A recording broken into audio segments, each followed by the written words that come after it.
മറ്റൊരു subject account test ലോവറിലെ രണ്ടാമത്തെ paper Kerala financial code volume first, Kerala financial code volume second, Kerala budget manual, ഈ 3 text ഉൾപ്പെടുന്ന അക്കൗണ്ട് ടെസ്റ്റ് ലോവറിലെ രണ്ടാമത്തെ പേപ്പറിലെ ഏറ്റവും പ്രധാനപ്പെട്ട paper Kerala financial code volume first. അതാണ് ഇന്ന് നമ്മൾ ചർച്ച ചെയ്യുന്നത്. കേരള ഫിനാൻഷ്യൽ കോഡ് വോളിയം ഫസ്റ്റിലെ ചാപ്റ്റർ 1. ചാപ്റ്ററിന്റെ പേര് ഇൻട്രൊഡക്ടറി ചാപ്റ്റർ ആണ്. Chapter 1 introductory. ഓക്കെ,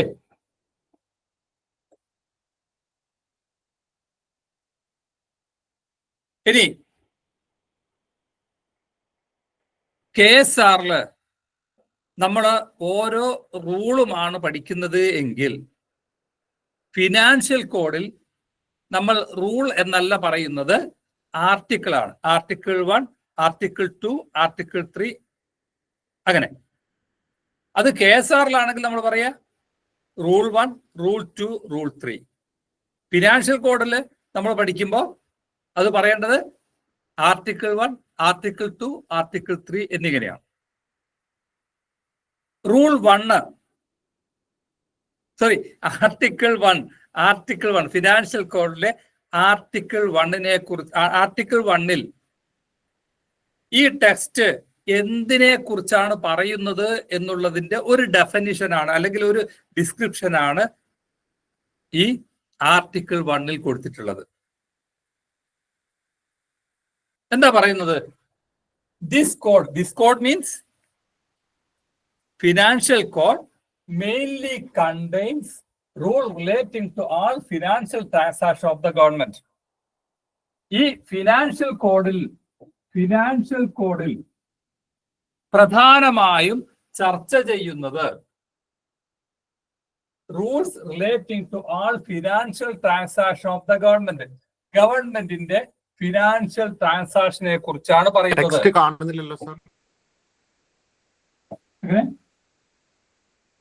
പ്രസന്റേഷൻ കാണുന്നില്ലേ? ഉണ്ടല്ലോ. ഇല്ല, ഇപ്പുറത്ത് പിന്നെ സ്ക്രീൻഷോട്ട് ചെയ്ത് ഇതില്ലേ, ഇപ്പുറത്ത് ഷെയർ ചെയ്തതേ കാണുന്നുള്ളൂ. സാറ് കാണുന്നില്ല. ഞാൻ ഈ വായിക്കുന്നത് നിങ്ങൾ ആ പിന്നെ സ്ക്രീനിൽ കാണുന്നുണ്ടോ? This code mainly contains. Yes, അതാണ് ചോദിച്ചത്. നോക്കൂ, this code mainly contains rule relating to all financial transaction of the government. എന്താണ് കേരള ഫിനാൻഷ്യൽ കോഡ്, അല്ലെങ്കിൽ കേരള ഫിനാൻഷ്യൽ കോഡിലെ റൂളുകൾ എന്തിനെ കുറിച്ചുള്ളതാണ്? ഗവൺമെന്റിന്റെ ഫിനാൻഷ്യൽ ട്രാൻസാക്ഷനെ കുറിച്ചുള്ളതാണ്. Relating to all financial transaction of the government. Kerala financial കോഡിലെ റൂളുകളെല്ലാം തന്നെ ഗവൺമെന്റിന്റെ ഫിനാൻഷ്യൽ ട്രാൻസാക്ഷനെ കുറിച്ചുള്ളതാണ്. This code mainly contains rules relating to all financial transactions of the government. ഗവൺമെന്റിന്റെ ഫിനാൻഷ്യൽ ട്രാൻസാക്ഷനെ കുറിച്ചാണ് കേരള ഫിനാൻഷ്യൽ കോഡിൽ പ്രതിപാദിച്ചിട്ടുള്ളത്. ഇനി ഗവൺമെന്റിന്റെ ഫിനാൻഷ്യൽ ട്രാൻസാക്ഷൻ പ്രധാനമായും 2ആയി തരംതിരിച്ചിട്ടുണ്ട്. ഗവൺമെന്റിന്റെ ഫിനാൻഷ്യൽ ട്രാൻസാക്ഷനെ 2 ബ്രോഡ് ക്ലാസസ് ആയിട്ട്, 2 ബ്രോഡ് ക്ലാസസ് ആയി തിരിച്ചിട്ടുണ്ട്. ഏതൊക്കെയാണ്? ഒന്ന് റെസിപ്റ്റ്സ്, രണ്ടാമത്തത് ഡിസ്ബേഴ്സ്മെന്റ്.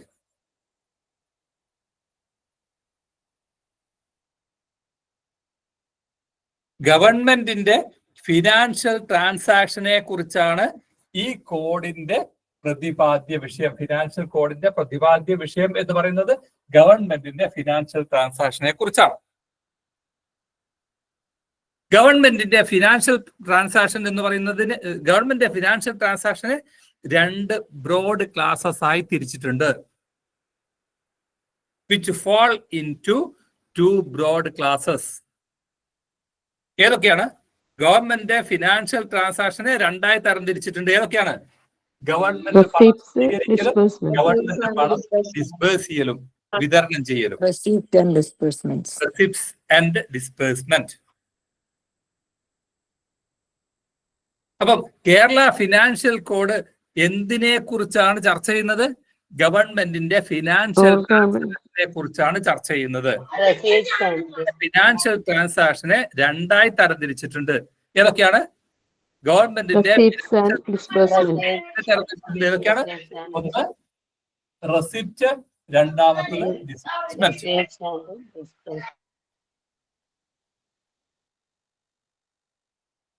അത് ക്ലിയർ ആയോ? നെക്സ്റ്റ്, ദീസ് റൂൾസ്, ഫിനാൻഷ്യൽ കോഡിലെ ഈ നിയമങ്ങളെല്ലാം തന്നെ ഓരോ ഗവൺമെന്റ് ജീവനക്കാരും പാലിച്ചിരിക്കണം. These rules should be followed by every government servant. എല്ലാ ഗവൺമെന്റ് ജീവനക്കാരും ഫിനാൻഷ്യൽ കോഡിലെ റൂളുകൾ കൃത്യമായി പാലിച്ചിരിക്കണം. ഏതൊക്കെ കാര്യത്തിൽ? In the matter of receipt, government പണം സ്വീകരിക്കുന്നതിൽ, ഗവൺമെന്റ് പണം കസ്റ്റഡിയിൽ വെക്കുന്ന കാര്യത്തിൽ, ഗവൺമെന്റ് പണം ചെലവഴിക്കുന്ന കാര്യത്തിലും എല്ലാ ഗവൺമെന്റ് ജീവനക്കാരും ഈ financial കോഡിലെ റൂളുകൾ പാലിച്ചിരിക്കണം. These rules should be followed by every government servant in the matter of receipt, custody and disbursement of government money. Financial കോഡിലെ ഈ റൂളുകളെല്ലാം തന്നെ ഓരോ ഗവൺമെന്റ് ജീവനക്കാരനും പാലിച്ചിരിക്കണം. ഏതൊക്കെ കേസിൽ? ഗവൺമെന്റ് പണം സ്വീകരിക്കുമ്പോൾ, ഗവൺമെന്റ് പണം കസ്റ്റഡിയിൽ വെക്കുമ്പോൾ, ഗവൺമെന്റ് പണം ഡിസ്ബേഴ്സ് ചെയ്യുമ്പോൾ, അപ്പോഴെല്ലാം ഇതിലുള്ള റൂളുകൾ ഓരോ ഗവൺമെന്റ് ജീവനക്കാരനും പാലിച്ചിരിക്കണം. അത് മാത്രമല്ല, these rules are supplementary to treasury rules. Financial കോഡിലെ റൂളുകളെല്ലാം ട്രഷറി റൂൾസിന്റെ സപ്ലിമെന്ററി റൂൾസ് ആയിട്ടാണ് കണക്കാക്കുന്നത്. These rules are supplementary to treasury rules. These rules are supplementary to treasury rules. അത് മാത്രമല്ല, and should be applied in conjunction with them. Treasury റൂൾസിനോടൊപ്പം തന്നെ ഈ റൂളും ഓരോ ഗവൺമെന്റ് ജീവനക്കാരും പാലിച്ചിരിക്കണം. അപ്പൊ എന്താ പറഞ്ഞ? ഫിനാൻഷ്യൽ കോഡിലുള്ള റൂളുകളെ ആർട്ടിക്കിൾ എന്ന പേരിലാണ് അറിയപ്പെടുന്നത്. ഫിനാൻഷ്യൽ കോഡിലെ ഈ റൂളുകൾ ഗവൺമെന്റിന്റെ ഫിനാൻഷ്യൽ ട്രാൻസാക്ഷനുമായി ബന്ധപ്പെട്ടതാണ്. ആ ഒരു പോയിന്റ് എഴുതി വെച്ചോ. ഗവൺമെന്റിന്റെ ഫിനാൻഷ്യൽ ട്രാൻസാക്ഷനെ രണ്ടായി തരംതിരിക്കാം. ഏതൊക്കെയാണ്? റെസിപ്റ്റ് സ്വീകരിക്കലും ഗവൺമെന്റ് പണം ഡിസ്ബേഴ്സ് ചെയ്യലും. ഇതാണ് ഗവൺമെന്റിന്റെ പ്രധാനപ്പെട്ട ഫിനാൻഷ്യൽ ട്രാൻസാക്ഷൻ എന്ന് പറയുന്നത്. Financial transaction of the government fall in two categories. ഏതൊക്കെ? Receipts and disbursement. ഇനിയോ, ഏതൊരു ഗവൺമെന്റ് ജീവനക്കാരനും ഗവൺമെന്റ് പണം സ്വീകരിക്കുമ്പോൾ, ഗവൺമെന്റ് പണം കസ്റ്റഡിയിൽ വെക്കുമ്പോൾ, ഗവൺമെന്റ് പണം ഡിസ്ബേഴ്സ് ചെയ്യുമ്പോൾ ഇതിലുള്ള റൂളുകൾ കൃത്യമായി ഫോളോ ചെയ്യണം. These rules should be followed by every government in the matter of receipt, custody and disbursement. ഇനി ഈ റൂൾസിന്റെ പ്രത്യേകത എന്താണ്? These rules are supplementary to treasury rules. These rules are supplementary to treasury rules. ഇത് treasury റൂൾസിന്റെ supplementary റൂൾസുകളായിട്ടാണ് അറിയപ്പെടുന്നത്. And it should be applied in conjunction with them. Treasury റൂൾസിനോടൊപ്പം തന്നെ ഈ റൂൾസും കൃത്യമായി പാലിച്ചിരിക്കണം. ഈ പറഞ്ഞ കാര്യങ്ങൾ നോട്ട് ചെയ്യാൻ പറ്റിയോ? അത് മാത്രമല്ല, ഇതിന്റെ ഒരു മലയാളം അതുപോലെ തന്നെ ഇംഗ്ലീഷ് നോട്ടും ഞാൻ ഗ്രൂപ്പിൽ ഇട്ടിട്ടുണ്ടായിരുന്നു. നിങ്ങളൊന്ന് റെഫർ ചെയ്യും. മലയാളം വായിക്കുമ്പോൾ അത്ര സുഖം ഉണ്ടാവില്ല. എന്നാലും കുഴപ്പമില്ല. ചെറിയൊരു ഐഡിയ ഞാൻ പറഞ്ഞുകൊണ്ട് നിങ്ങൾക്കത് വായിക്കുമ്പോൾ ചെറിയൊരു ഐഡിയ കിട്ടും. ഇനി റൂൾ 3 ഈ ടെക്സ്റ്റിൽ ഉപയോഗിച്ചിട്ടുള്ള ചില പദങ്ങളുടെ ഡെഫിനിഷൻസ് ആണ് കൊടുത്തിട്ടുള്ളത്. Sir rule 3 article 3 yes, correct. Article 3. Article 3 എന്താ കൊടുത്തിട്ടുള്ളത്? ഈ ആർട്ടിക്കിളിൽ വിവിധ സ്ഥലങ്ങളിൽ കൊടുത്തിട്ടുള്ള ചില പദങ്ങളുടെ ഡെഫിനിഷൻസ് ആണ്.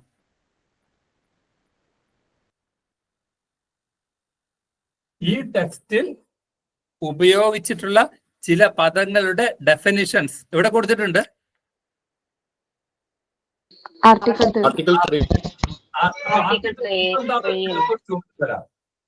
ആർട്ടിക്കിൾ 3 എന്താണെന്ന് ചിലപ്പോ ഒരു ചോദ്യം വരാം. ആർട്ടിക്കിൾ 3 എന്താണ്? ഡെഫിനിഷൻസ് ആണ്. അതിൽ ഏറ്റവും പ്രധാനപ്പെട്ട ഒരു വേർഡാണ് അക്കൗണ്ട് ജനറൽ. ഏറ്റവും പ്രധാനപ്പെട്ട ഒരു വേർഡാണ് അക്കൗണ്ട് ജനറൽ.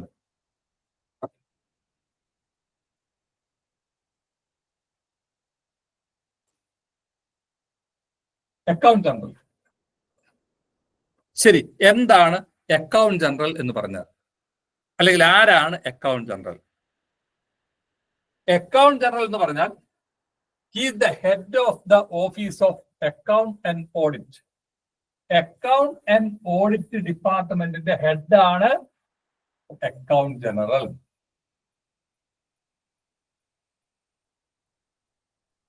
അക്കൗണ്ട് ജനറൽ ആരാണ്? Head of the department of the office of accounts and audit. Head of the office of account and audit. Account and audit ഓഫീസിന്റെ ഹെഡ് ആണ് അക്കൗണ്ട് ജനറൽ. തീർന്നോ? ഇല്ല. He the subordinate officer of CAG, controller and auditor general of ഇന്ത്യയുടെ subordinate officer ആണ് account general.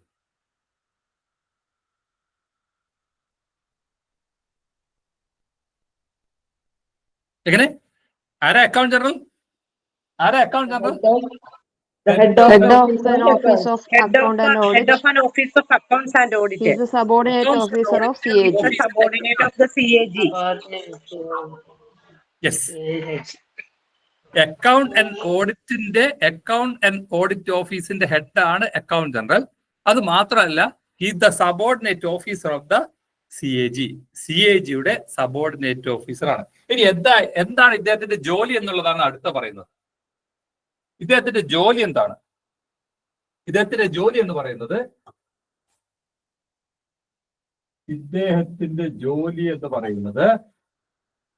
നോക്കിക്കേ, who keep the account of the state. സ്റ്റേറ്റിന്റെ account keep ചെയ്യുന്നത് ഇദ്ദേഹമാണ്. ഓരോ സംസ്ഥാനത്തിന്റെയും, ഇന്ത്യയിലുള്ള മുഴുവൻ സംസ്ഥാനങ്ങളുടെയും അക്കൗണ്ടുകൾ കീപ്പ് ചെയ്യുന്നത് CAG ആണ്. അക്കൗണ്ട് ജനറൽ ആണ്. അത് മാത്രമല്ല, ഇങ്ങനെ സൂക്ഷിച്ചിട്ടുള്ള സ്റ്റേറ്റിന്റെ അക്കൗണ്ടിന്റെ ഓഡിറ്റ് ഫംഗ്ഷൻ നിർവഹിക്കുന്നതും, എക്സസൈസ് ഓഡിറ്റ് ഫംഗ്ഷൻസ്, അതിന്റെ ഓഡിറ്റ് ഫംഗ്ഷൻ നിർവഹിക്കുന്നതും അക്കൗണ്ട് ജനറൽ ആണ്. അപ്പം അക്കൗണ്ട് ജനറൽ എന്ന് പറയുന്നത് അക്കൗണ്ട്സ് ആൻഡ് ഓഡിറ്റ് ഡിപ്പാർട്ട്മെന്റിന്റെ ഹെഡാണ്. അക്കൗണ്ട് ജനറൽ എന്ന് പറഞ്ഞാൽ അക്കൗണ്ട്സ് ആൻഡ് ഓഡിറ്റ് ഡിപ്പാർട്ട്മെന്റിന്റെ ഹെഡാണ് അക്കൗണ്ട് ജനറൽ. ഒന്ന്. രണ്ടാമത്തത്, he the subordinate officer of CAG-യുടെ സബോർഡിനേറ്റ് ഓഫീസറാണ്. ഇനി ഇദ്ദേഹത്തിന്റെ ജോലി എന്താണ്? Keep the account of the state. സ്റ്റേറ്റിന്റെ അക്കൗണ്ട് കീപ്പ് ചെയ്യുക. പിന്നെന്താ ജോലി? അതിന്റെ ഓഡിറ്റ് ഫംഗ്ഷൻ നിർവഹിക്കുക. അപ്പൊ സ്റ്റേറ്റിന്റെ അക്കൗണ്ട് സൂക്ഷിക്കലും അതിന്റെ ഓഡിറ്റ് ഫംഗ്ഷൻ നിർവഹിക്കലുമാണ് CAG-യുടെ ജോലി. ഇനി അക്കൗണ്ട് ജനറൽ സ്റ്റേറ്റിന്റെ അക്കൗണ്ട് സൂക്ഷിക്കുന്നതും അതിന്റെ ഓഡിറ്റ് ഫംഗ്ഷൻ നിർവഹിക്കുന്നതും ആർക്ക് വേണ്ടിയിട്ടാണ്? അദ്ദേഹത്തിന്റെ CAG of India. Yes CAG of ഇന്ത്യക്ക് വേണ്ടിയിട്ടാണ്.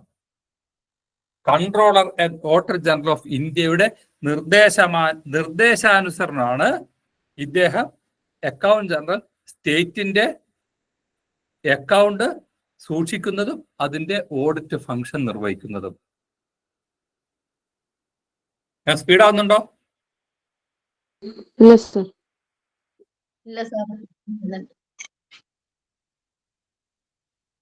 അപ്പോ അക്കൗണ്ട് ജനറൽ എന്ന് പറഞ്ഞാൽ അക്കൗണ്ട് ആൻഡ് ഓഡിറ്റ് ഡിപ്പാർട്ട്മെന്റ് ഹെഡാണ്. ഇദ്ദേഹം CAGയുടെ സബോർഡിനേറ്റ് ഓഫീസറാണ്. Subordinate officer of CAG. ഇദ്ദേഹത്തിന്റെ ജോലി എന്ന് പറയുന്നത് to keep the account of the state and exercise is audit function. ആർക്ക് വേണ്ടി? On behalf of the controller and auditor general of India. Okay.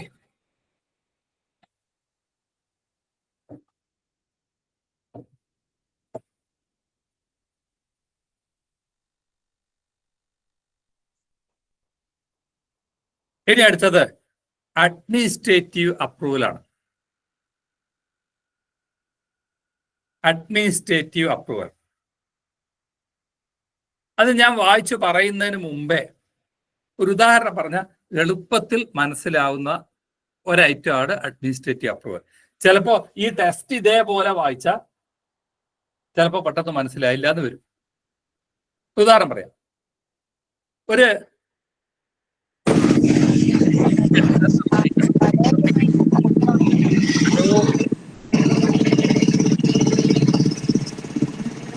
വണ്ടിമ്മ പോകുവാണോ class കേട്ടോണ്ടിരുന്നത്?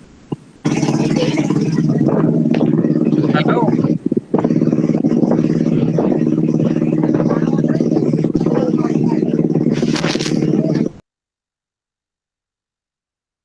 ആരാണപ്പ അത്?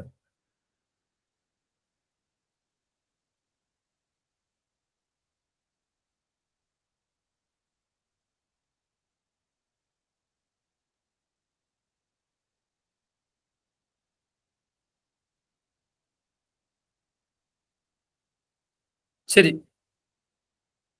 ഞാൻ പറയട്ടെ. ഒരു സ്കൂൾ കെട്ടിടം നിർമ്മിച്ചു കിട്ടണം.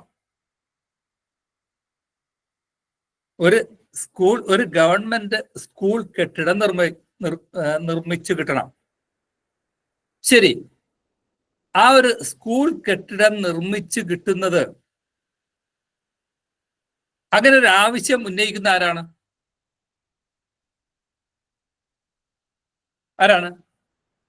ജനറൽ എഡ്യൂക്കേഷൻ ഡിപ്പാർട്ട്മെന്റ് ആണ്. കാരണം ജനറൽ എഡ്യൂക്കേഷൻ ഡിപ്പാർട്ട്മെന്റ് കീഴിലാണ് എന്ത് സ്കൂളുകൾ ഫങ്ഷൻ ചെയ്യുന്നത്.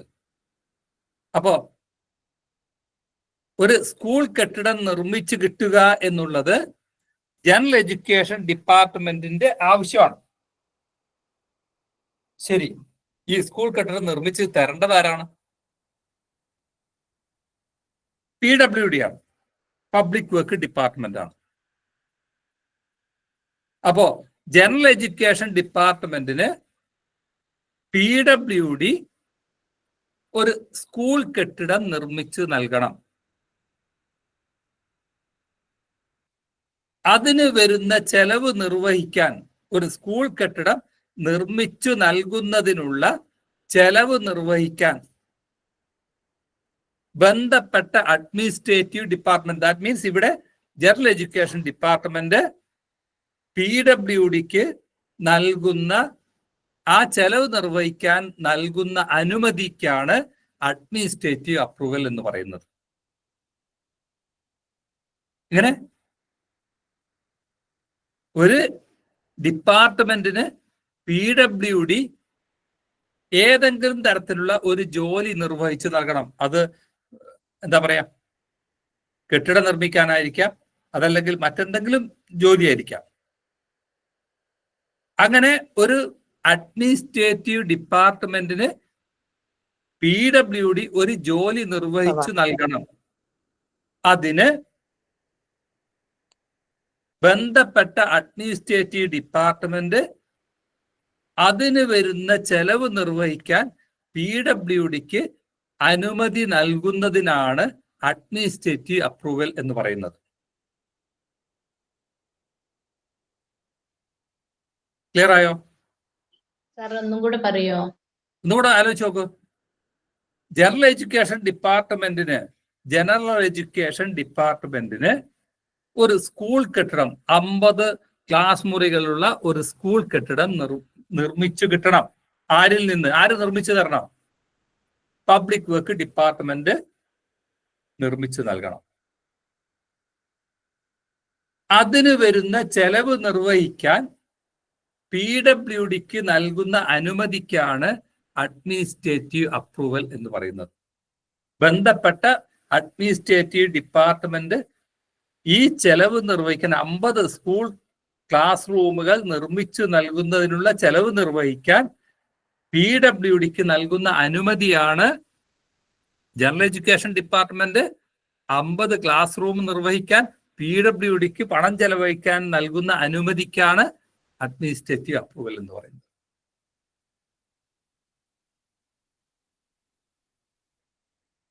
ഇനി നോക്കിയേ, administrative approval means the formal acceptance by administrative department for a proposal that public work department should incur a specific amount of expenditure on a specified work required by or in connection with that administrative department. Administrative approval means formal acceptance by administrative department for a proposal that public work department should incur a specified amount of expenditure on a specified work required by in connection with that administrative department. It amount to an instruction to the public work department. ഇത് public work ഡിപ്പാർട്ട്മെന്റിന് നൽകുന്ന ഒരു instruction ആണ്, അല്ലെങ്കിൽ അനുമതിയാണ്. എന്തിന്? To execute a specified work, ഒരു ജോലി നിർവഹിക്കാൻ. എങ്ങനെ? At a specified cost to meet the administrative need of the department. ബന്ധപ്പെട്ട അഡ്മിനിസ്ട്രേറ്റീവ് ഡിപ്പാർട്ട്മെന്റിന്റെ ആവശ്യകത നിർവഹിക്കുന്നതിന് പണം ചെലവഴിക്കാൻ PWDക്ക് ആ ഡിപ്പാർട്ട്മെന്റ് നൽകുന്ന അനുമതിയാണ് അഡ്മിനിസ്ട്രേറ്റീവ് അപ്രൂവൽ എന്ന് പറയുന്നത്.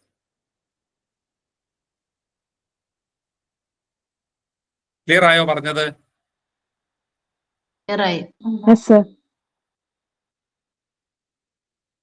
ഏറ്റവും ചുരുക്കി എങ്ങനെ പറയും? അത് ഏറ്റവും ചുരുക്കി എങ്ങനെ പറയും?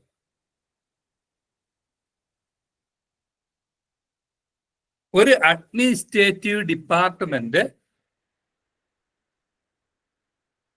ഏതെങ്കിലും ഒരു വർക്ക് PWDയിൽ നിന്ന് നിർവഹിച്ചു കിട്ടുന്നതിന്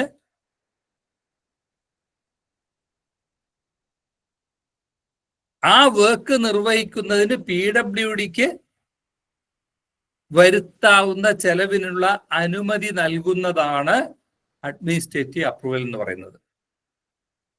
നേരത്തെ പറഞ്ഞ ഉദാഹരണം ഒന്ന് മനസ്സിൽ കണ്ടുനോക്കൂ.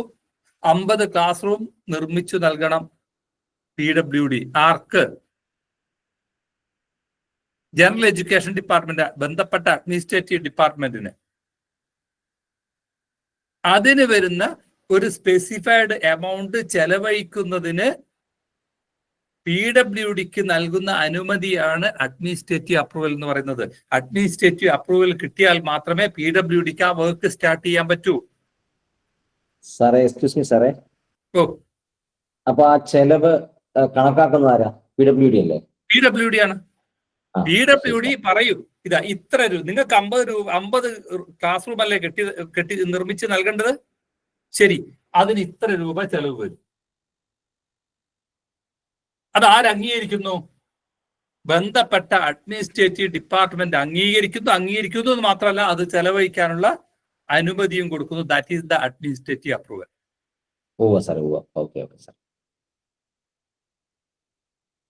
എത്ര രൂപ ചെലവ് വരും എന്ന് നിശ്ചയിക്കുന്നത് ആര്? PWD ആണ്. ബന്ധപ്പെട്ട അഡ്മിനിസ്ട്രേറ്റീവ് ഡിപ്പാർട്ട്മെന്റ് ആദ്യം എന്ത് പറയും? ഞങ്ങൾക്ക് ഇങ്ങനെ ഇത്ര സ്പെസിഫിക്കേഷനിൽ 50 ക്ലാസ് റൂം നിർമ്മിച്ചു തരണം. അതല്ലെങ്കിൽ ഒരു ഹോസ്പിറ്റൽ നിർമ്മിച്ചു നൽകണം. ഹെൽത്ത് ഡിപ്പാർട്ട്മെന്റ് PWD ആവശ്യപ്പെടുകയാണ്, ഞങ്ങൾക്ക് ഇന്ന സ്പെസിഫിക്കേഷനിൽ ഒരു ഹോസ്പിറ്റൽ നിർമ്മിച്ചു കിട്ടണം ഇന്ന സ്ഥലത്ത്. PWD എന്ത് ചെയ്യും? അതിന് ആവശ്യമായ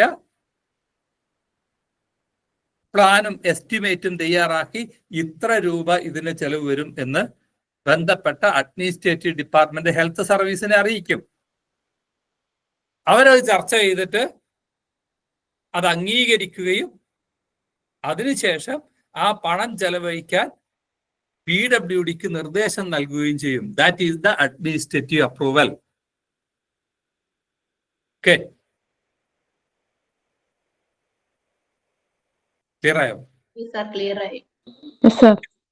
അപ്പൊ administrative approval means the formal acceptance by an administrative department of a proposal that public work department should incur a specified amount of expenditure on a specified work required by or in connection with the administrative department.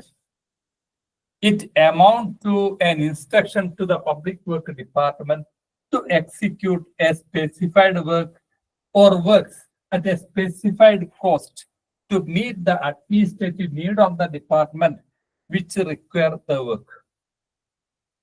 That is administrative approval. Okay.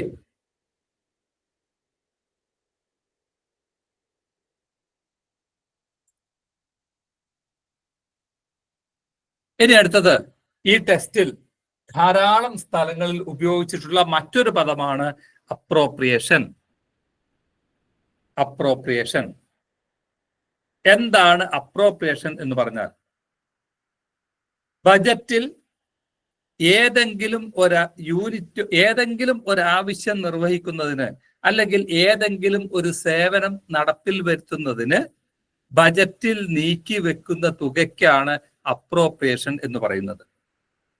Appropriation means the amount provided in the budget estimate for a unit of appropriation or part of that amount placed at the disposal of the disbursing officer. That is appropriation.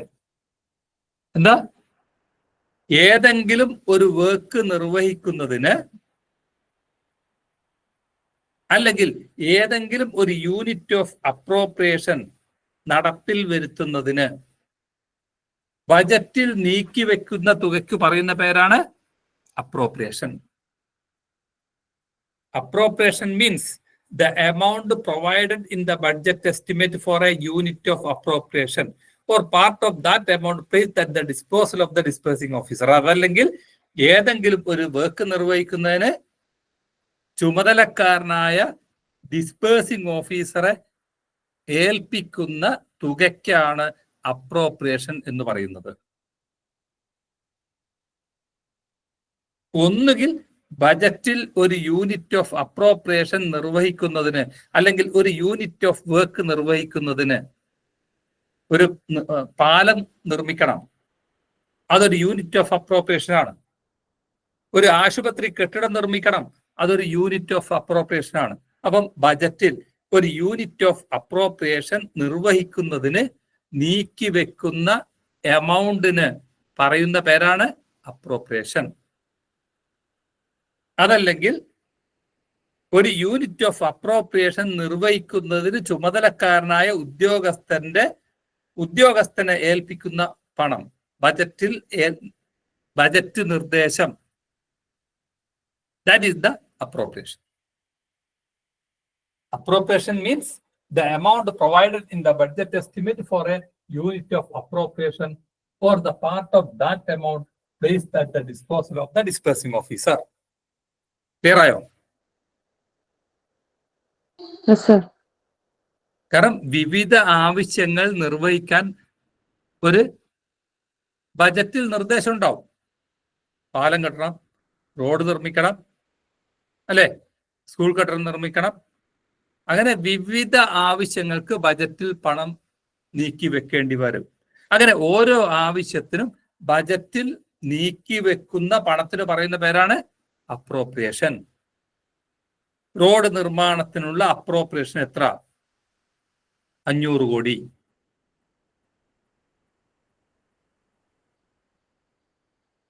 The amount provided in the budget estimate for a unit of appropriation, that is the appropriation. ഇനി ഈ ടെക്സ്റ്റിൽ, ഈ text means ഏത് text? KFC. Kerala financial code. KFC ചുരുക്കി പറയുന്ന KFC സ്ഥിരമായി വിവിധ സ്ഥലങ്ങൾ ഉപയോഗിക്കുന്ന മറ്റൊരു വേർഡാണ് ബാങ്ക്. കേരള ഫിനാൻഷ്യൽ കോഡിൽ ബാങ്ക് എന്ന പദം നിങ്ങൾ എവിടെ കണ്ടാലും നിങ്ങൾ അർത്ഥമാക്കേണ്ടത്, ബാങ്ക് എന്ന പദം നിങ്ങൾ എവിടെ കണ്ടാലും എന്ത് കരുതണം? അത് റിസർവ് ബാങ്ക് ഓഫ് ഇന്ത്യയുടെ ഏതെങ്കിലും ഒരു ഓഫീസോ ബ്രാഞ്ചോ ആണ് എന്ന് കരുതണം. ബാങ്ക് എന്ന പദം ഈ ടെക്സ്റ്റ് ബുക്കിൽ കണ്ടാൽ നിങ്ങൾ എന്ത് കരുതണം? റിസർവ് ബാങ്കിന്റെ ഏതെങ്കിലും ഓഫീസോ അല്ലെങ്കിൽ ബ്രാഞ്ചിനെ കുറിച്ചോ ആണ് അവിടെ സംസാരിക്കുന്നത് എന്ന് മനസ്സിലാക്കണം. അപ്പം bank means office or branch of the banking department of the reserve bank of India. അതല്ലെങ്കിൽ റിസർവ് ബാങ്കിന്റെ ഏജന്റായി പ്രവർത്തിക്കുന്ന സ്റ്റേറ്റ് ബാങ്ക് ഓഫ് ഇന്ത്യയുടെ ഏതെങ്കിലും ഒരു ബ്രാഞ്ച്. അതാണ് ബാങ്ക് എന്ന പദം കൊണ്ട് കേരള ഫിനാൻഷ്യൽ കോഡിൽ അർത്ഥമാക്കുന്നത്. എങ്ങനെ? ബാങ്ക് എന്ന പദം കൊണ്ട് കേരള ഫിനാൻഷ്യൽ കോഡ് അർത്ഥമാക്കുന്നത് എന്താണ്? ഏതെങ്കിലും ഒരു ഓഫീസ്, റിസർവ് അല്ലെങ്കിൽ ബ്രാഞ്ച്. അതല്ലെങ്കിൽ റിസർവ് ബാങ്കിന്റെ ഏജന്റായി പ്രവർത്തിക്കുന്ന സ്റ്റേറ്റ് ബാങ്ക് ഓഫ് ഇന്ത്യയുടെ ഏതെങ്കിലും ഒരു ബ്രാഞ്ച് എന്നാണ് ബാങ്ക് എന്ന പദം കൊണ്ട് അർത്ഥമാക്കുന്നത്.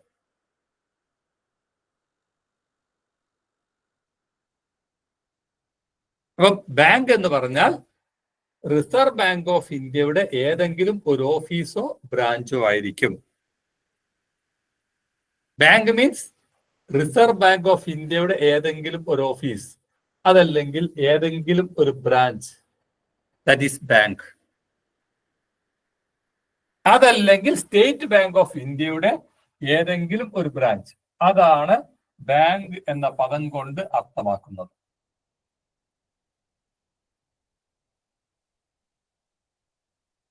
ക്ലിയർ? ഓക്കെ.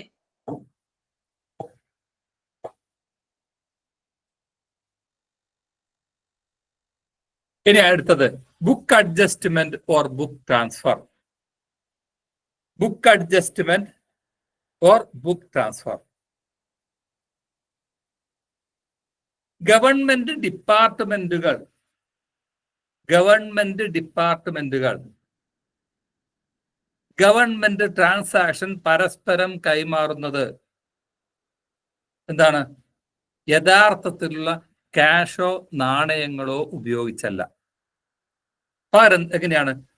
ബുക്ക് ട്രാൻസ്ഫർ അല്ലെങ്കിൽ ബുക്ക് അഡ്ജസ്റ്റ്മെന്റ് വഴിയാണ് ട്രാൻസാക്ഷൻ നിർവഹിക്കുന്നത്. എങ്ങനെ? രണ്ട് ഗവൺമെന്റ് ഡിപ്പാർട്ട്മെന്റുകൾ തമ്മിൽ ഒരു ട്രാൻസാക്ഷൻ ഇവിടുന്ന് അങ്ങോട്ട് മാറ്റുന്നതും അല്ലെങ്കിൽ അവിടുന്ന് ഇങ്ങോട്ട് മാറ്റുന്നതും ഒക്കെ യഥാർത്ഥത്തിലുള്ള ക്യാഷോ നാണയങ്ങളോ ഉപയോഗിച്ചല്ല, പകരം എങ്ങനെയാണ്? ബുക്ക് അഡ്ജസ്റ്റ്മെന്റ് അല്ലെങ്കിൽ ബുക്ക് ട്രാൻസ്ഫർ മുഖേനയാണ്. അപ്പോ ഒരു ഡിപ്പാർട്ട്മെന്റിൽ നിന്ന് മറ്റൊരു ഡിപ്പാർട്ട്മെന്റിലേക്ക് ഒരു ബുക്ക് അഡ്ജസ്റ്റ്മെന്റ് അല്ലെങ്കിൽ ബുക്ക് ട്രാൻസ്ഫർ നടന്നു കഴിഞ്ഞാൽ അത് ഏത് ഡിപ്പാർട്ട്മെന്റ് ആണോ പണം മറ്റൊരു സ്ഥലത്തേക്ക് ട്രാൻസ്ഫർ ചെയ്യുന്നത് അത് ആ ഡിപ്പാർട്ട്മെന്റിന്റെ ചെലവായും എവിടെയാണോ സ്വീകരിക്കപ്പെടുന്നത് അത് ആ ഡിപ്പാർട്ട്മെന്റിന്റെ റെസിപ്റ്റായും കണക്കാക്കും. ശരിയല്ലേ? ജനറൽ എഡ്യൂക്കേഷൻ ഡിപ്പാർട്ട്മെന്റിൽ നിന്ന് ഒരു നിശ്ചിത തുക PWDയുടെ അക്കൗണ്ടിലേക്ക് ട്രാൻസ്ഫർ ചെയ്യപ്പെടുമ്പോൾ ജനറൽ എഡ്യൂക്കേഷൻ ഡിപ്പാർട്ട്മെന്റിന്റെ ഈ ഒരു ട്രാൻസാക്ഷൻ ഇവിടെ ചെലവായി രേഖപ്പെടുത്തും. അത് സ്വീകരിക്കുന്ന പണം സ്വീകരിക്കുന്ന PWD അവരുടെ റെസിപ്റ്റായും രേഖപ്പെടുത്തും. അപ്പോ എന്താണ് book adjustment or book transfer എന്ന് പറയുന്നത്? Means the entries made in the government account in respect of a financial transaction which does not involve any actual receipt or disbursement of cash or store by government, so that the disbursement entered under one head or heads is exactly counterbalanced by a receipt under another head. The book adjustment may represent a transaction between different departments of the government or a correction in entries already made.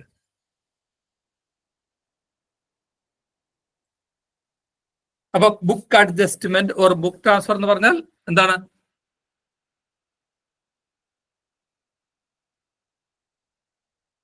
യഥാർത്ഥത്തിലുള്ള ക്യാഷോ സ്റ്റോറോ കൈമാറ്റം ചെയ്യാതെ, യഥാർത്ഥത്തിലുള്ള ക്യാഷോ നാണയങ്ങളോ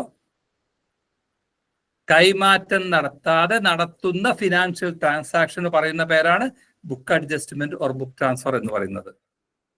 പണം കൊണ്ടുപോകുന്നുണ്ടോ? ഒരു ഓഫീസിൽ നിന്ന് മറ്റൊരു ഓഫീസിലേക്ക് പണം കൊണ്ടുപോകുന്നുണ്ടോ? ബുക്ക് അഡ്ജസ്റ്റ്മെന്റ് ബുക്ക് ട്രാൻസ്ഫറിൽ ഇല്ല.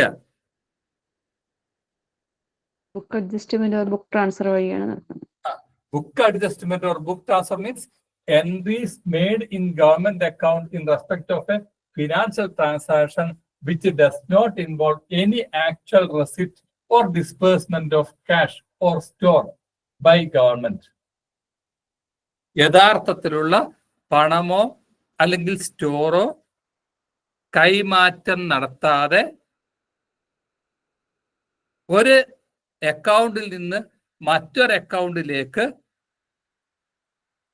പണമോ സ്റ്റോറോ ട്രാൻസ്ഫർ ചെയ്യുന്നതാണ് book adjustment or book transfer എന്ന് പറയുന്നത്. ഇങ്ങനെ നടത്തുന്ന ഏതൊരു ട്രാൻസാക്ഷനും ഒരു സ്ഥലത്ത് അതൊരു റെസിപ്റ്റായി രേഖപ്പെടുത്തുമ്പോൾ മറ്റൊരു സ്ഥലത്ത്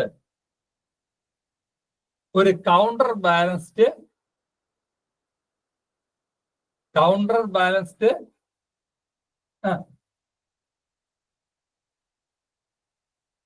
ഡിസ്ബേഴ്സ്മെന്റ് ആയി രേഖപ്പെടുത്തും. ഒരു സ്ഥലത്ത് അതൊരു റെസിപ്റ്റായി സ്വീകരിക്കുമ്പോൾ മറ്റൊരു സ്ഥലത്ത് അതെന്തായിരിക്കും? ഡിസ്ബേഴ്സ്മെന്റ് ആയിരിക്കും. ഒരു സ്ഥലത്ത് ചെലവാണെങ്കിൽ മറ്റൊരു സ്ഥലത്ത് റെസിപ്റ്റ് ആയിരിക്കും. ഒരു സ്ഥലത്ത് റെസിപ്റ്റ് ആണെങ്കിൽ മറ്റൊരു സ്ഥലത്ത് ചെലവായിരിക്കും. ബുക്ക് അഡ്ജസ്റ്റ്മെന്റ് നടത്തുമ്പോ അങ്ങനെയല്ലേ ആയിരിക്കും അല്ലേ? ഒന്നാലോചിച്ച് നോക്കിയേ. ഒരു അക്കൗണ്ടിൽ നിൽക്കുന്ന ഒരു പണം മറ്റൊരു ഡിപ്പാർട്ട്മെന്റിന്റെ അക്കൗണ്ടിലേക്ക് മാറ്റുന്നു. ഇവിടെ അത് ചെലവാണെങ്കിൽ അവിടെ അത് റെസിപ്റ്റ് ആയിരിക്കും.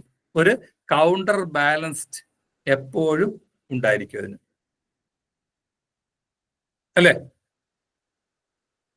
ഗവൺമെന്റ് ഡിപ്പാർട്ട്മെന്റുകളിൽ എപ്പോഴും ബുക്ക് അഡ്ജസ്റ്റ്മെന്റിലൂടെ അല്ലെങ്കിൽ ബുക്ക് ട്രാൻസ്ഫറിലൂടെയാണ് പണം പരസ്പരം കൈമാറുന്നത്. ക്ലിയർ ആണല്ലോ?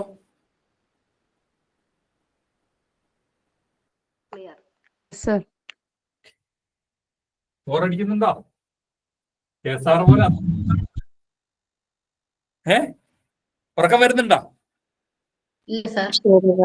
ഇല്ല സർ. എന്താ പറഞ്ഞേ?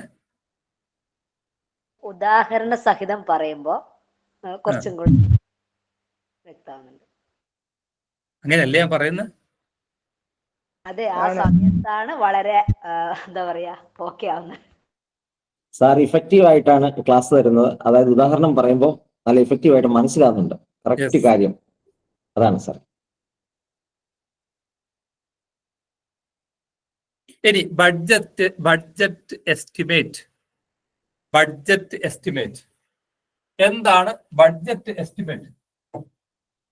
അതായത് പലപ്പോഴും ഈ ഒരു ടെക്സ്റ്റിലും അതുപോലെ തന്നെ നമുക്ക് പഠിക്കാനുള്ള മറ്റൊരു ടെക്സ്റ്റ് ബഡ്ജറ്റ് മാനുവലിലും പല സ്ഥലങ്ങളിലായി ഉപയോഗിക്കുന്ന ഒരു പദമാണ് ബഡ്ജറ്റ് എസ്റ്റിമേറ്റ്.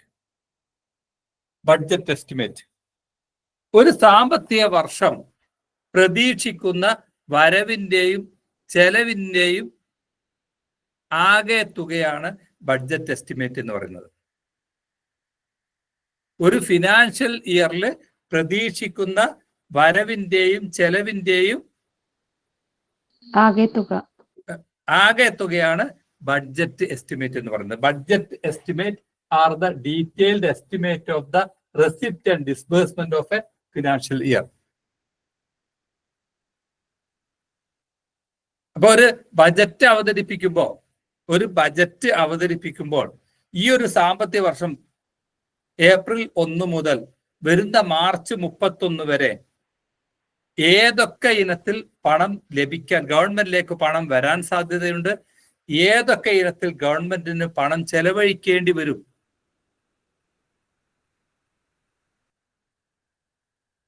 ഇത് ഏതൊരു ബജറ്റിലും ഉൾക്കൊള്ളിച്ചിരിക്കും. വരുന്ന സാമ്പത്തിക വർഷം, അതായത് ഒരു സാമ്പത്തിക വർഷത്തിന്റെ തൊട്ട് മുമ്പുള്ള മാർച്ചിലോ അല്ലെങ്കിൽ ഫെബ്രുവരിയിലോ ആണ് ബജറ്റ് അവതരിപ്പിക്കുക, അല്ലെ? ഫെബ്രുവരി അല്ലെങ്കിൽ മാർച്ച് മാസത്തിലാണ് ബജറ്റ് അവതരിപ്പിക്കുക. ആ ബജറ്റിൽ ഉൾക്കൊള്ളുന്ന സാധനം എന്ന് പറയുന്നത് എന്താണ്? അടുത്ത ഏപ്രിൽ 1 മുതൽ മാർച്ച് 31 വരെ വരാൻ സാധ്യതയുള്ള വരവിന്റെയും അതുപോലെ തന്നെ ചെലവഴിക്കാൻ സാധ്യതയുള്ള ചെലവിന്റെയും ഒരു ഡീറ്റെയിൽഡ് എസ്റ്റിമേറ്റ് ആണ് ആ ബജറ്റിൽ ഉൾക്കൊള്ളിച്ചിട്ടുള്ളത്. അതിന് പറയുന്ന പേരാണ് budget estimate. Budget estimate are the detailed estimate of the receipt and disbursement of a financial year.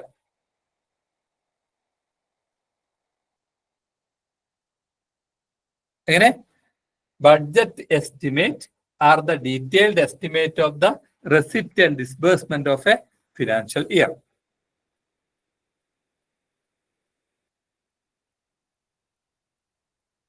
പേരാണോ പറഞ്ഞ?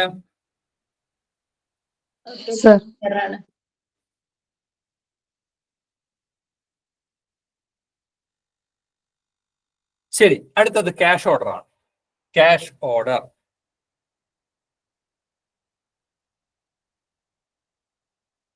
Order means an order issued by treasury officer. Cash order എന്ന് പറഞ്ഞാൽ ഒരു ഡിസ്ട്രിക്ട് ട്രഷറി ഓഫീസർ ഒരു സബ് ട്രഷറി ഓഫീസർക്ക് issue ചെയ്യുന്നതാണ് cash order. Cash order means an order issued by a treasury officer on a sub treasury within the district.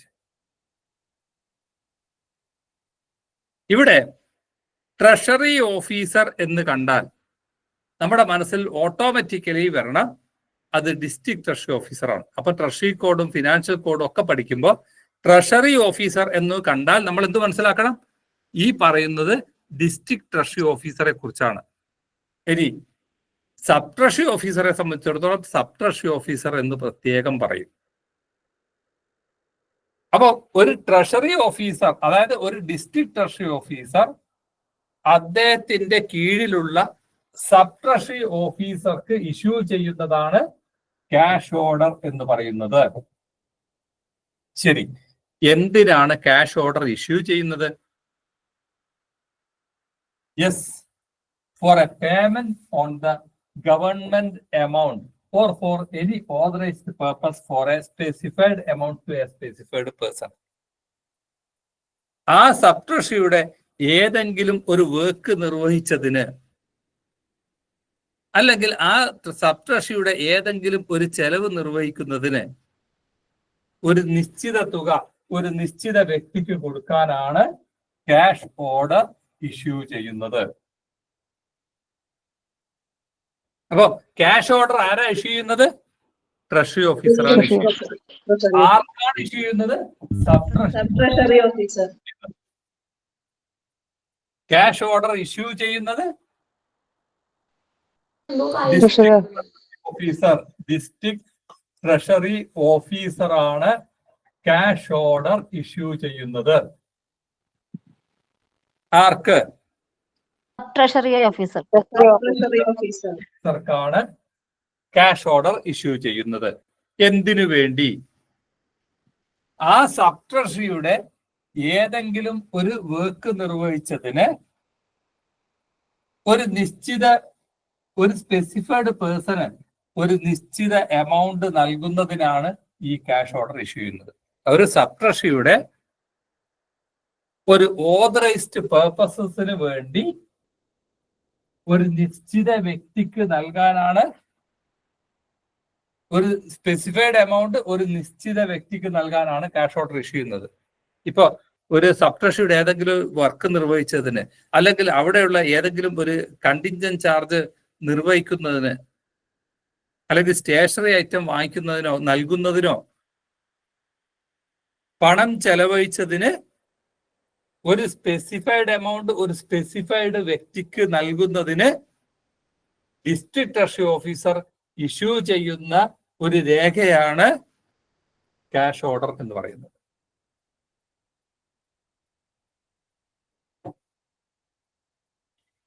Okay. Cash order means an order issued by treasury officer on a sub-treasury within the district for a payment on the government account or for any authorized purpose of a specified amount to a specified person. That is the cash order.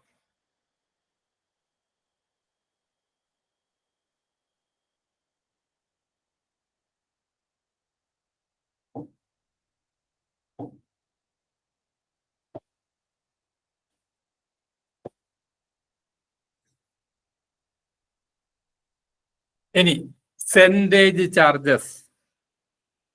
അടുത്തത് സെൻഡേജ് charges.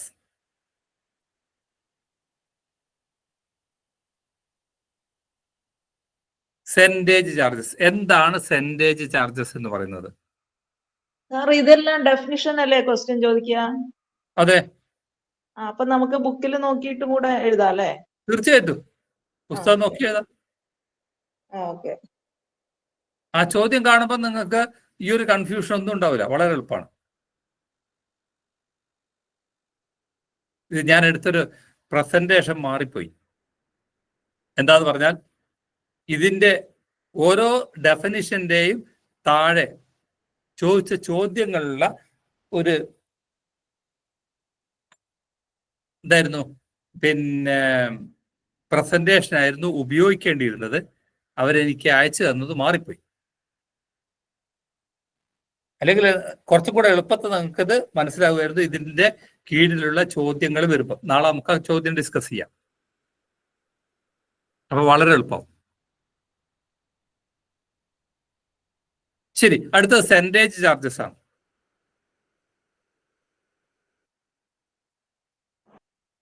ഒരു government, ഇപ്പൊ Kerala government മറ്റൊരു ഗവൺമെന്റിന് വേണ്ടി ഏതെങ്കിലും ഒരു work നിർവഹിച്ച് നൽകുന്നു. കേരള ഗവൺമെന്റ് തമിഴ്നാട് ഗവൺമെന്റിന് വേണ്ടി ഏതെങ്കിലും ഒരു ജോലി നിർവഹിച്ചു കൊടുക്കുന്നു. അതല്ലെങ്കിൽ ഒരു പഞ്ചായത്തിന് അല്ലെങ്കിൽ മുനിസിപ്പാലിറ്റിക്ക്, ഇനി അതും അല്ലെങ്കിൽ ഒരു പ്രൈവറ്റ് വ്യക്തിക്ക് ഏതെങ്കിലും ഒരു ജോലി നിർവഹിച്ച് നൽകുന്നു. ഗവൺമെന്റ് സംവിധാനം ഉപയോഗിച്ച് മറ്റൊരു ഗവൺമെന്റിന് വേണ്ടി ഒരു ജോലി നിർവഹിച്ചു കൊടുക്കുന്നു. അതല്ലെങ്കിൽ ഒരു ലോക്കൽ ബോഡിക്ക് PWD അല്ലെങ്കിൽ മറ്റേതെങ്കിലും ഡിപ്പാർട്ട്മെന്റിനെ ഉപയോഗപ്പെടുത്തി ഒരു ജോലി നിർവഹിച്ച് നൽകുന്നു. അതല്ലെങ്കിൽ ഒരു പ്രൈവറ്റ് വ്യക്തിക്കും ആവാം. അങ്ങനെ ഏതെങ്കിലും ഒരു ഗവൺമെന്റിന് വേണ്ടി, അതല്ലെങ്കിൽ ഒരു ലോക്കൽ ബോഡിക്ക് വേണ്ടി, അതല്ലെങ്കിൽ ഒരു പ്രൈവറ്റ് വ്യക്തിക്ക് വേണ്ടി ഗവൺമെന്റ് ഒരു ജോലി നിർവഹിച്ച് നൽകുന്നു. ഫ്രീ ആയിട്ട് ജോലി ചെയ്തു കൊടുക്കുവോ? ഇല്ല. അങ്ങനെ നിർവഹിച്ചു കൊടുക്കുന്ന ഒരു ജോലിക്ക് the value of the work ഇങ്ങനെ നിർവഹിച്ച ജോലിക്കുള്ള കൂലി. The value of the work. The value of the work.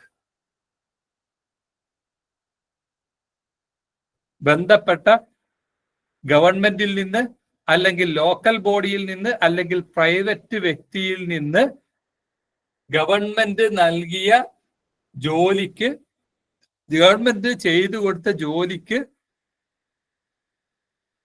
Recovery നടത്തുന്ന തുക.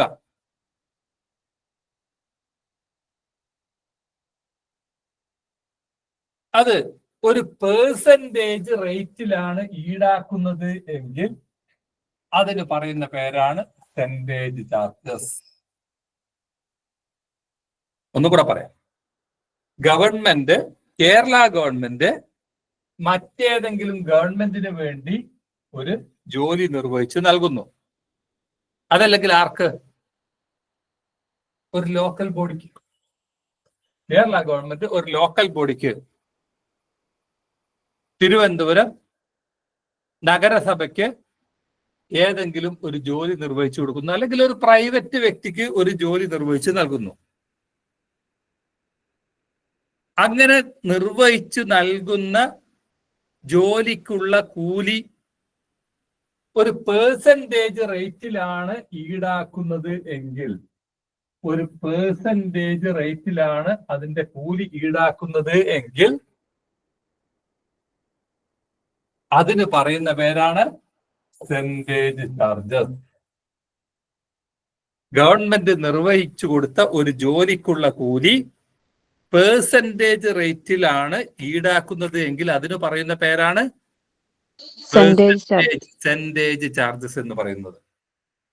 ഗവൺമെന്റ് മറ്റൊരു ഗവൺമെന്റിന് വേണ്ടിയോ അല്ലെങ്കിൽ ഒരു ലോക്കൽ ബോഡിക്ക് വേണ്ടിയോ, ഇനി അതുമല്ല ഒരു പ്രൈവറ്റ് വ്യക്തിക്കോ വേണ്ടി ഒരു ജോലി നിർവഹിച്ചു, ആ നിർവഹിച്ച ജോലിക്കുള്ള കൂലി ഒരു പേഴ്സൻറ്റേജ് റേറ്റിലാണ് ഈടാക്കുന്നത് എങ്കിൽ അതിന് പറയുന്ന പേരാണ് പെർസെന്റേജ് ചാർജസ്.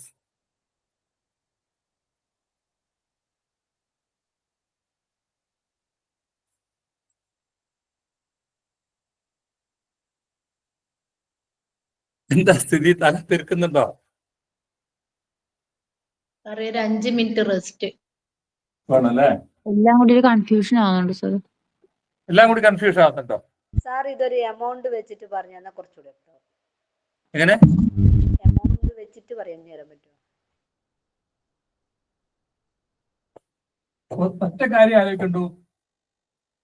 ഗവൺമെന്റ് മറ്റ് ഗവൺമെന്റുകൾക്ക് പല ജോലി നിർവഹിച്ച് നൽകും. അതുപോലെ തന്നെ മറ്റ് മുനിസിപ്പാലിറ്റി, കോർപ്പറേഷൻ, അതുപോലെ തന്നെ പഞ്ചായത്തുകൾക്ക് ഗവൺമെന്റ് വിവിധ തരത്തിലുള്ള ജോലി നിർവഹിച്ച് നൽകും.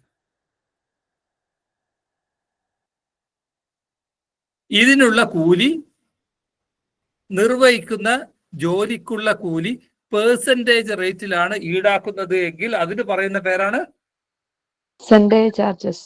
അത് മാത്രമേ ഓർക്കേണ്ടതുള്ളൂ. അപ്പോ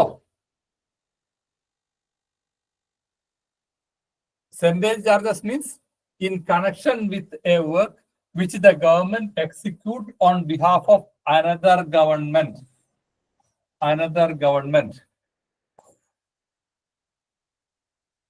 അതല്ലെങ്കിൽ ഒരു ലോക്കൽ ബോഡിക്ക്, അതും അല്ലെങ്കിൽ ഒരു പ്രൈവറ്റ് വ്യക്തിക്ക് അങ്ങനെ ചെയ്തു കൊടുക്കുന്ന ജോലിക്കുള്ള കൂലി പേഴ്സൻറ്റേജ് റേറ്റിലാണ് ഈടാക്കുന്നതെങ്കിൽ അതിന് പറയുന്ന പേരാണ് പെർസെന്റേജ് ചാർജസ്. അത്രയേ ഉള്ളൂ.